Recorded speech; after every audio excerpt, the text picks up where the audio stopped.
Avez-vous déjà sauté d'un avion volant à 5000 mètres d'altitude, et ce, sans parachute?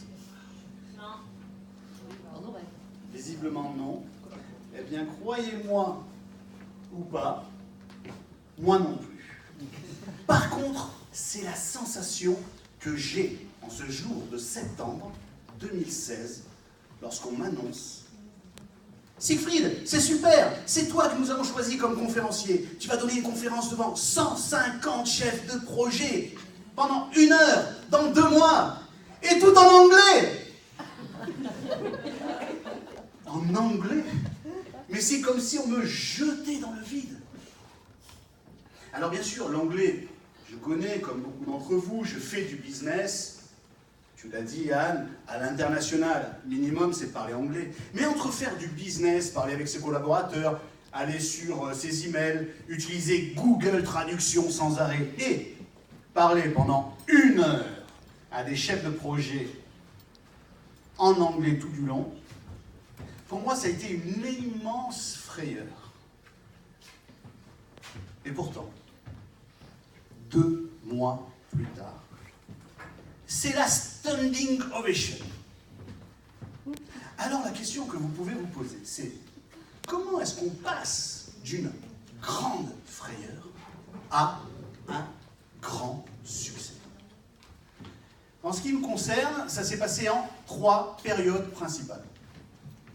La première période commence dès le lendemain matin. J'acquiers aussitôt une expertise extraordinaire dans l'art de procrastiner. La procrastination, j'en suis devenu le maître. Véritablement, dès le lendemain. Alors vous allez me dire, mais c'est quoi la procrastination? La procrastination, c'est toujours remettre au lendemain ce qu'on peut faire le jour même, et je peux vous assurer que le nombre de choses que j'ai remis au lendemain est inscrit aujourd'hui dans le Guinness Book des records.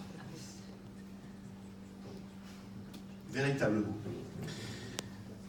Alors vous allez me dire, Siegfried, tu dois te sentir coupable quand même d'avoir procrastiné, alors que dans 2 mois, tu dois présenter devant 150 chefs de projet en anglais une conférence d'1 heure. Et je vais vous répondre, est-ce que c'est de ma faute à moi si Netflix a sorti ses meilleures séries en septembre 2016? Est-ce que c'est de ma faute à moi si en septembre, tous mes amis sont nés et que je dois fêter leur anniversaire en tapant sur Messenger? Tous mes amis, enfin tous mes futurs amis, m'ont demandé en ami justement sur Facebook au mois de septembre. Je suis pour quelque chose, non? Alors, je vais vous dire aussi que cette période ne dure qu'un temps. Et en ce qui me concerne, elle n'a duré que 30 jours. Est-ce que vous avez déjà pris le train fantôme à minuit dans un parc d'attractions complètement noir et désert? Eh bien, c'est la sensation que j'ai le 31e jour, lorsque je me réveille et que j'ai 150 fantômes devant moi qui me disent « 32 jours, Siegfried, 32 jours, il ne te reste que 32 jours !» Aussitôt, ma deuxième période commence. Je saute de mon lit et je me dis, aujourd'hui, tu vas faire une chose courageuse. Tu vas donner toute ta conférence qui est en français à traduire en anglais. C'est pas courageux, ça? Et aussitôt, je demande à quelqu'un qui parle vraiment très bien l'anglais, mais pour des raisons de discrétion, je ne donnerai pas ses initiales aujourd'hui. Je ne donnerai que son prénom et son nom. Il s'agit d'Anne Topenot. Qu'on peut applaudir comme. Cette période a duré 48 heures, car 48 heures après, Anne Topenot m'envoie ma traduction. Alors, je dois vous dire que ces 48 heures, franchement, ont été les plus belles 48 heures que j'ai vécues, peut-être pas dans ma vie, mais en tout cas durant cette période de 2 mois. Parce que pendant 48 heures, moi, j'avais rien à faire, c'est Anne qui travaillait, elle traduisait. Alors j'ai repassé en boucle toutes les séries de Netflix et j'ai souhaité l'anniversaire à tous mes copains pour une année entière.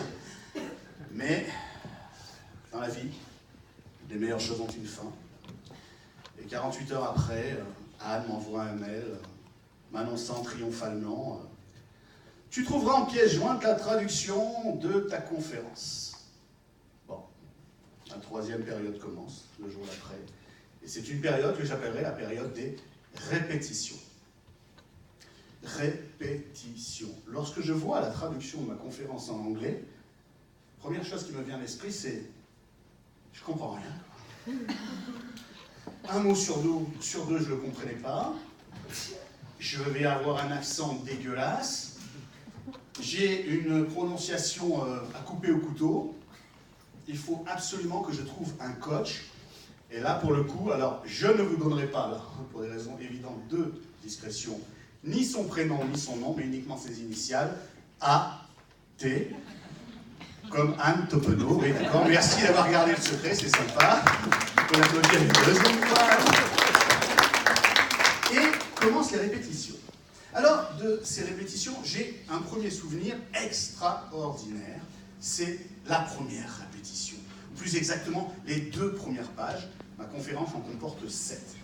Au bout de 2 pages, je regarde Anne, donc je parle en anglais, et je regarde Anne, et quand je la vois, je me dis, j'ai déjà vu ce visage quelque part, et aussitôt je me rappelle d'une émission de télévision que j'ai vue, plus exactement, c'est Muriel Robin, dans l'émission Rendez-vous en terre inconnue, qui découvre pour la première fois la tribu semi-nomade des Imbas, dans le nord de la Namibie.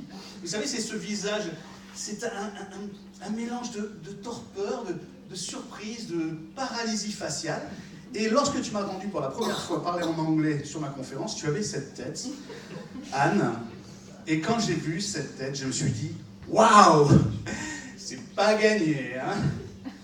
Et ça n'a pas été gagné. Mais malgré tout, nous avons fait des répétitions et on a obtenu très vite les premiers résultats. Au bout de quelques jours à peine, Anne connaissait par cœur ma conférence en anglais, alors que moi, pas du tout.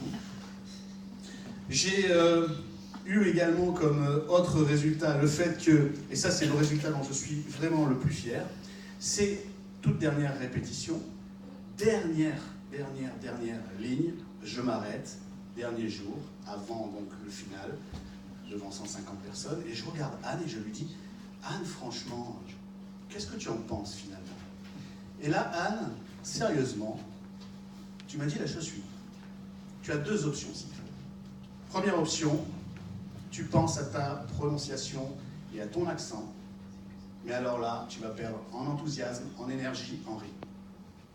Deuxième option, tu gardes ton enthousiasme, ton énergie, ton rythme, mais oublie un peu la prononciation et l'accent.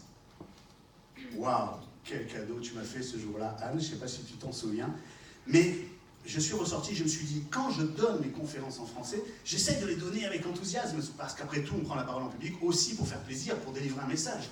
Et là, ça m'a libéré totalement, c'est un des meilleurs conseils que j'ai eu en prise de parole en public, et je veux te remercier ici, publiquement, Anne.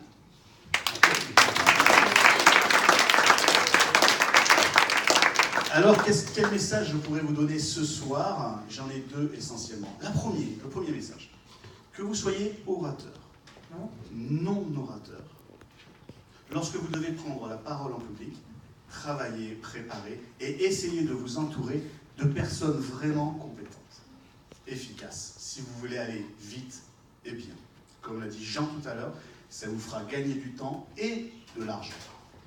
Et le deuxième message que je voudrais vous délivrer, c'est un message un peu plus personnel, mais nous avons tous, qui que nous soyons ici dans cette salle, nous avons tous des rêves, nous avons tous des projets.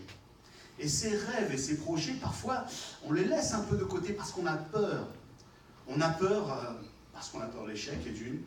On a peur parce qu'on est trop vieux, on a peur parce qu'on est trop jeune, on a peur parce qu'on n'a pas d'argent, on a peur parce que ça va faire prendre des risques. Peu importe.